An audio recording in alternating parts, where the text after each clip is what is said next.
Welcome to the Voter Interest Project's candidate interviews for 2023. I'm Alan McPheeters, the Executive Director of the Voter Interests Project. Our mission is to provide voters with the information they need to make informed decisions about government, candidates, and ballot measures. Our focus is local. We cover Island County, its cities and towns, and various special districts, as well as the representatives from the 10th Legislative District. The 2023 elections are local and nonpartisan. We are covering 44 elective offices on this year's ballot, including mayors, city councilors, school board directors, and commissioners for hospital, port, fire, parks, and cemetery districts. 67 candidates filed for these offices during filing week in May, and we've invited all of them to do interviews for you. We also have extensive coverage of these elections and the actions of these government agencies on our website, voterinterests.com. The following interview is with Patty Blouin, a candidate for Commissioner Position 1 at Cemetery District Number 2, which is Sunnyside Cemetery in Coupeville. We provided a list of potential questions to the candidate in advance of the interview.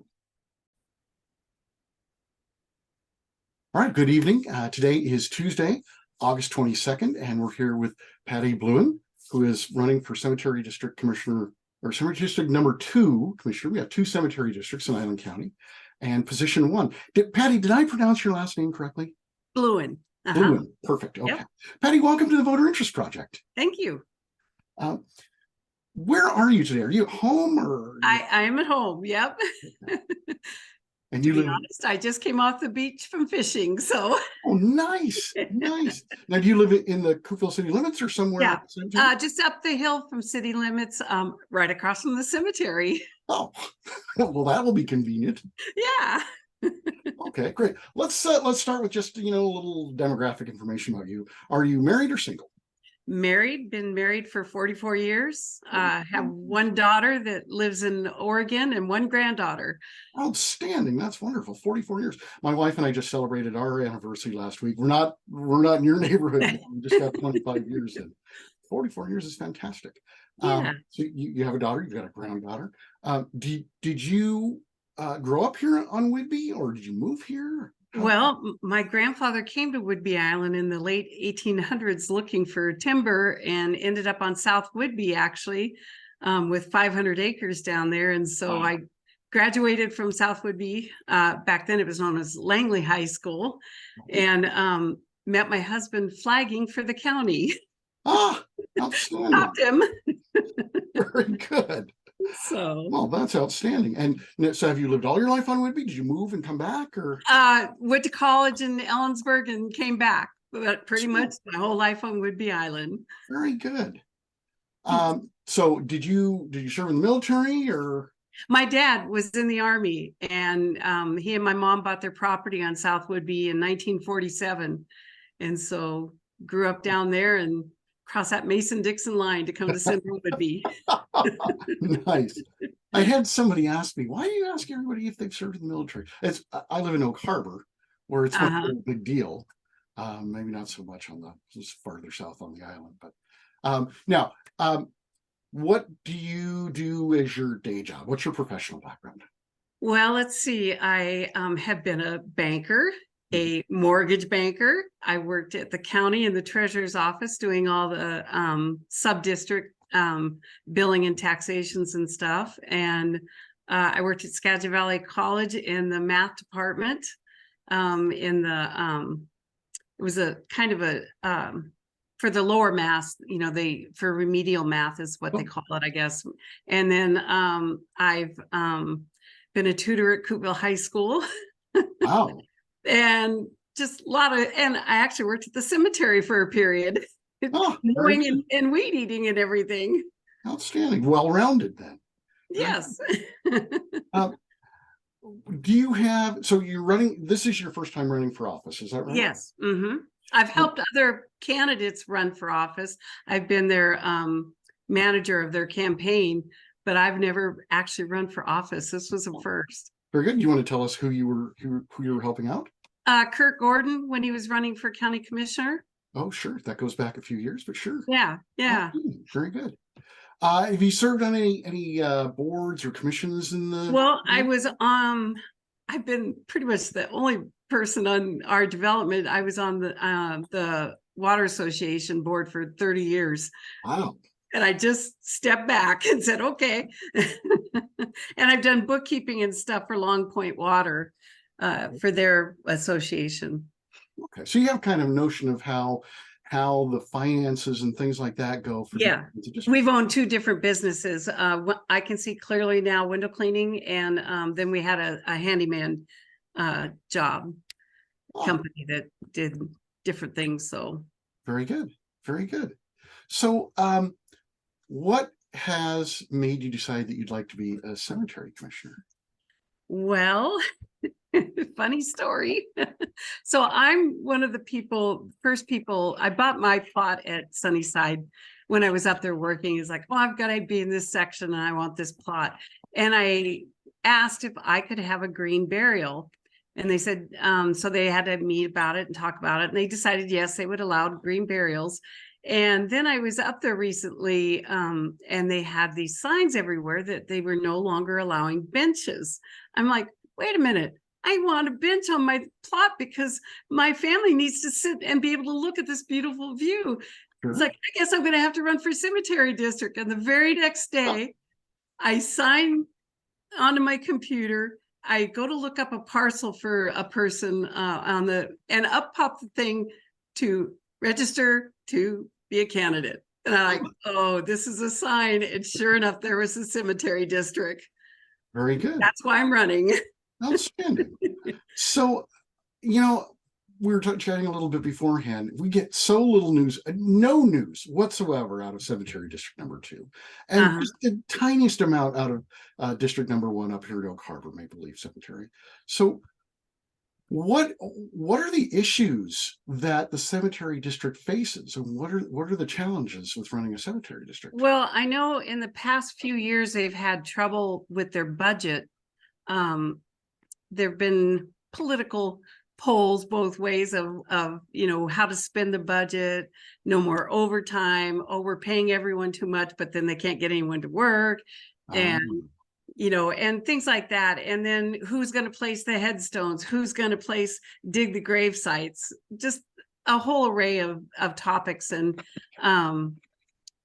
it's hard to get people dedicated who love this. Well, it's hard to say you love a cemetery, but how can you not love Sunnyside? Look at the views up there. Oh, absolutely. They're very peaceful, tranquil places, but I imagine, I know. Oh, yeah. There's a fair bit of work behind that. Yeah, there is. And, and I think it, just having worked there, I know what some of the problems are up there. And I know that there's a lot of tourism that uses the garbage cans, and they have to be hidden a little bit. A lot of people bring their dogs up there to run free, and then you got to contend with that. So right. Well, let's jump back a minute, because you said something that I'm not, I could guess, but I'm not really familiar with. I'm guessing our viewers probably aren't either. You wanted to have a green burial. What does that mean exactly? I won't have a casket.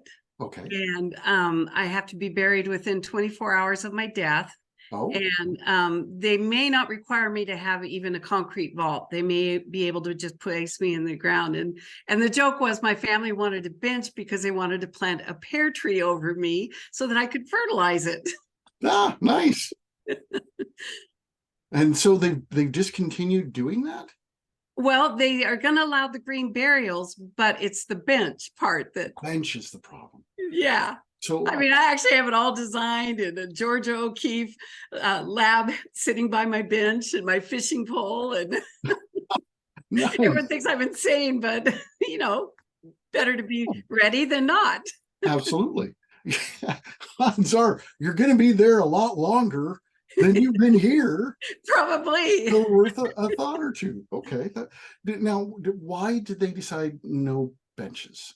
Are they running out of space? That is yet to be determined. No one will talk about it. Oh. And I just learned that the next meeting is the second Tuesday of September, and I might just have to poke my head in and find out that very answer. Yes, yes. So that Our information is so bad about that district. I didn't even know they were held on the second Tuesdays. We have an events calendar. We put up every meeting from cemetery districts up to the county commissioners. Uh-huh. And cemetery district ones. I think actually cemetery district number 1 up here in Oak Harbor meets on that same night. But the website, I don't think, says when those meetings are held. So that's interesting. Okay, we'll make note of that. And I just found out they're in the backup branch business service. Oh, okay. That's good to know. Thank you. Should anyone else want to come to the meeting? Yes. So have you ever been to any of those meetings? My husband has. And so he would come home and tell me all about them, and I'd read the agenda and everything. It's like, oh, this is interesting. Yeah. I imagine, because we take a look at some of the other special districts, fire districts and things like, and parks and everything. There's a certain similarity between all of them. I mean, you have policies you have to put in place for the employees and budgets. By the way, I don't know if you know this, but how much does the cemetery district get in taxes, and what does that represent of the operating budget of the cemetery? That I'm not quite sure what the whole budget is, but I know that the wages that are being paid, they like to keep it under $10,000 a year. And at one point they had 3 to 5 people working there at the same time, and currently they only have 1, and it's hard to keep up and maintain. There's a lot of vintage fences, I guess you'd call them, that have to be maintained for the historical value, and to find someone to repair those and replace them has been an issue. And who pays for it has been another issue. Right. And I know the precedence was set that the cemetery has been paying for them, but I think that discussion needs to be done about why is the cemetery paying for them. It's a family plot, so things like that. I'm interested in finding a little out. I might be stirring the pot a little, but that's all right. So I haven't reached a point yet where I've started thinking about my final rest. So because you have some experience at the cemetery district. So you said that you bought a plot. What does that entail? I mean, when you buy a plot at the cemetery, what is it that you're buying? You actually get a deed to your site. Okay. And I got it back when it was only $600. Now it's gone up quite a bit. And so that, it's actually, I have a one source book for my family that is for when I die. It's got my will, it's got everything they need to know about me, and it's got my deed to my cemetery plot, so they know where to put me. Very good. And so go ahead. And then they keep track of the plot. They actually have a website where you can go on and look at the different who's buried where, but some of those are inaccurate because they put them in the wrong place. Oh no. So they're trying to figure that out. I just had an interesting conversation with one of the workers up there that they really scratching their head on that. Oh no. So how do you fix that? I mean, you don't move people. No, you change the book to match where they are. Okay, that's good. Oh, that's kind of a funny idea. So I also have a degree in anthropology, which is another reason I'm interested in things like this. I'm very into historical things, of course, with that, and trace my roots all the way back to the Salem witch trials. Wow, that's interesting. Yeah, so I have my great-grandfather's Civil War flag. Nice. Very good. Very into history and very into preserving history through cemeteries.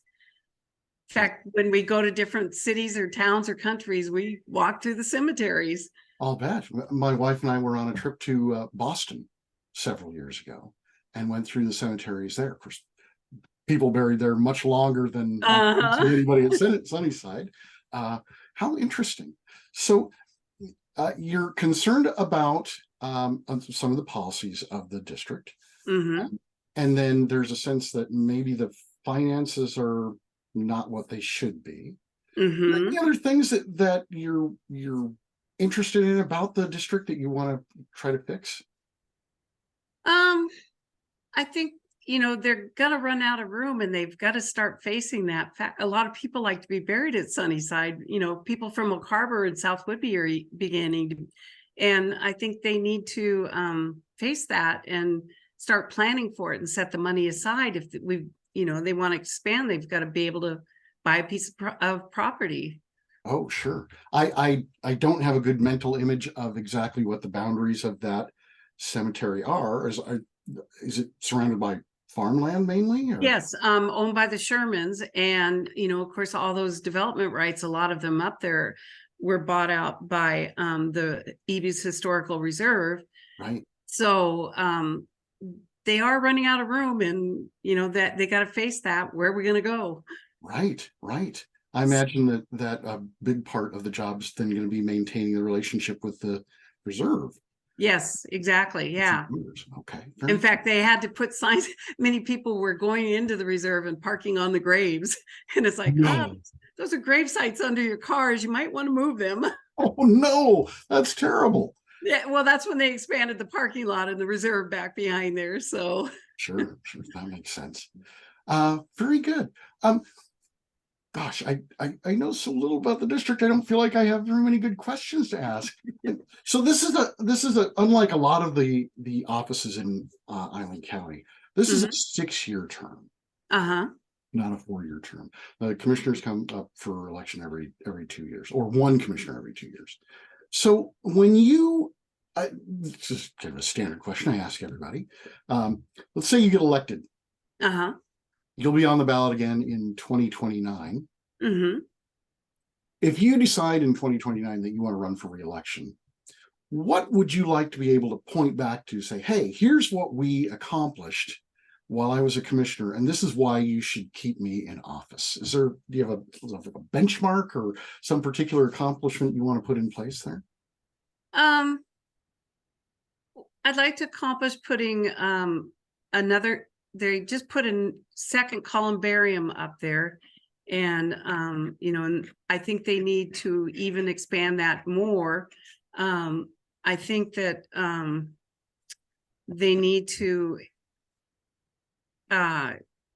keep preserving the very old sites that are so full of the history of the families and stuff, and even publish a book on the cemetery. I'd love to do that. Oh, that sounds good. Okay, now I have 2 questions. One, what is a columbarium? It is where you put ashes. Oh, okay. And they're the structures that are concrete, and they have a little door in each one, and that's where you put ashes are in the columbarium. Outstanding. So, do you have a sense of how many, I guess, spaces there are? Not really plots, but how many spaces there are, and how many they have left in their columbarium? In the columbarium, well, they just added a brand new one, so I suspect looking at it, it's probably 50 on each side, maybe. Okay. I've never really counted it, but I just sit there and look at it and meditate there. And I know they just added another edition called the Sherman edition in the back of the cemetery, and it is roped off, but I was out there a few days ago, and there were several new grave sites that are being put out there already. So very good. Now, this question number 2 is how old are the oldest graves in that cemetery, roughly? 1800s, late 1800s. 1800s. Remember, Pouville was one of the first towns back in the 1800s. So I know I've seen a grave up there from at least 1849. So they're old. Wow. And some of the graves they have aren't marked because they no longer know the history. Some of them were immigrants that were working on the farms here, and they don't really know who they were, and they just have a simple marker that says worked for or whatever. So very good. And I guess part of the job of the cemetery then would be to maintain those markers. Yes. Yes. Is that one of the places that they're having a little trouble keeping up with the maintenance? Well, there are, because you can't just go scrub them, because then you wear down the writing on them. And so they're trying to find methods to clean them and maintain them. And sometimes if you only have one person up there working, it's tough to stay up on that. So, Right. and that's, that could be something that could be turned into a, like the Volunteers of America, some of those projects could be utilized to maybe clean them and learn about them. For the same people that are restoring some of the EV's historical reserve buildings, Oh, could okay. possibly do something like that. Very good. You said that right now they have one person working up there, and they, if I understood you correctly, they have sort of a cap on how much they want to pay any particular employee. Right, correct. That's 10,000. what that was from him. Having not been to a meeting yet, I'm not quite sure why that's set that way. So that's something I want to look into. Okay, fair enough. But at some point during the time that you were working there, they had 3 or 4 or 5 employees. Uh-huh. So they're quite a bit under strength on that. Yes. Okay. Yes. Interesting. Tough to find people that want to do that kind of work for, a small wage. Sure. Gosh, on the one hand, I feel like there's probably a lot of other interesting things to explore about the district. I just don't know what they are. So, and I started my clock late, so I have no idea how much time. So go ahead. Oh, I was gonna say, it's been at least 20 minutes, 25 minutes, I probably. think that's probably about right. So why don't we kind of wrap up with this? Always ask this: if people, they're looking down their ballot, and they go, "Oh, Patty Blouin, what? How can I find out more about her?" Is there? We were talking before we got started. Not really a Facebook page or website because it's a small area, and a lot of people. But just in case people want to get a hold of you, what is there? Is there some way you'd like to have people find out more about you? I'm on the beach a lot fishing. And I meet a lot of people down there at Evie's Landing or down on Keystone Spit. Well, that. I guess let me add, before we get back to that. Well, yeah, we'll circle back to that. One thing is, I don't even know the boundaries of this district. So, do you have a rough idea of how far that district extends around the cemetery? Let me ask. My husband just stepped in, and Scott, do you know the boundaries of the cemetery district? I'm not positive, but I think it's the same as the school district. Oh, he thinks it's the same as the school district. Yeah. Okay. Which makes sense. Sure. Yeah. Which would be, Hasty Lake, kind of West Beach, and then down to Green Bank, Classic Road there. So very good. Just trying to get a mental image of voters that are going to be voting on this. Okay, good. So I'm sorry I interrupted you, and you were talking about how people can get hold of you. Well, I don't do Facebook. Don't believe in it. I don't blame you. I have a landline still that is in the phone book. And people could call me, and I'd be more than willing to talk to them, or whatever they want to do. So outstanding. All right. So we'll publish that phone number if that's all right with you. Yep, that is. Yep, very much so. Yeah. Great. All right. Well, thank you so much, Patty. I really appreciate your taking the time and enlightening us all on what goes on at the cemetery district in your campaign. Well, thank you. You bet. Have a good evening. Thanks. You too. Bye-bye. Okay. Bye. Well, thank you for watching our interview with Patty Blouin, who's running for Commissioner position number 1 at Cemetery District number 2, which is Sunnyside Cemetery down in Coopville. We invite you to subscribe to our newsletter, available in 4 local editions: Camano Island, North Whidbey, Central Whidbey, and South Whidbey. The newsletter arrives in your mailbox every Monday morning with news and events from your part of Island County. You can subscribe to our newsletter at voterinterests.com/subscribe. And look for more of these candidate issues as the election season continues. Thank you and good night.